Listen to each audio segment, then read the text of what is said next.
time, and we're going to start with Dr. James Costigan, Chairman of the Department of Communication at Fort Hays State University. Jack and Jim have worked together for a long time. Jim Costigan, as most of you know, is an avid golfer, fine young player, as they call him at Smoky Hill. One day he and Jack were playing golf.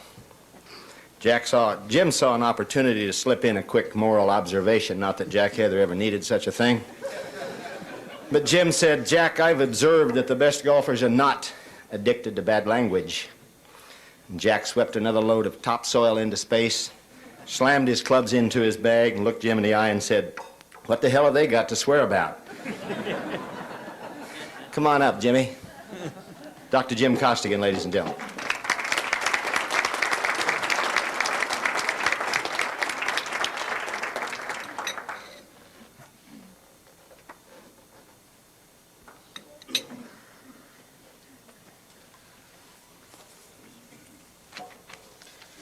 One thing you will note that my wife Nancy and I, Steve Klein, Marie Byrne, were in that table, and to show Jack's admiration for me, he said, "Okay, we'll start here."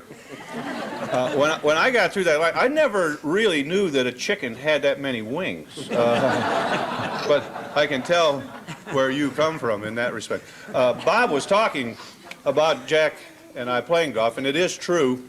Jack and I played, and we played at Smoky Hill. If you've ever played there, it's an 18-hole course in which there is a pond on the 18th hole, and Jack, just starting this as part of his retirement, got to the 18th hole, and having beginner's problems with golf, he only had 2 balls left.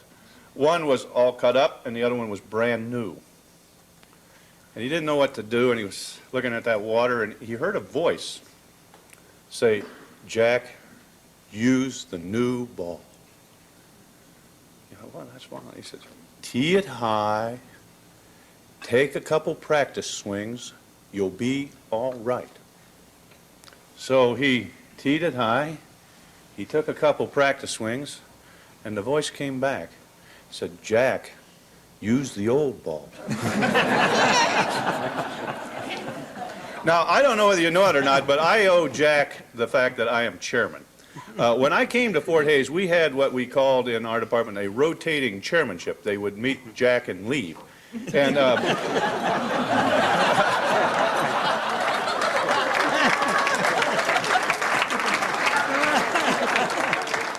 and the 3 in succession were Mr. Start, Al Donovan, and Leon Tilbury. And one of their big desires was to control radio TV. And I was on the road with the debate team all the time. I came home one night, and my son called me Fred, and I got worried. So I went to see one of Jack's dear friends, Pete Cunningham, and I said, "You know, Pete, I will chair the department if you don't make me coach debate anymore, and I will promise not to bother Jack Heather." And he said, "You're it." And I've lasted all of these years. But I could talk about Jack's warm and cordial relationships with Pete Cunningham, Walt Keating, John Garwood, Harold Eichhoff, Jim Murphy, and so forth, who have all pointed out to me that there's only 2 ways to get Jack's opinion. One is to ask him, and the other is to not.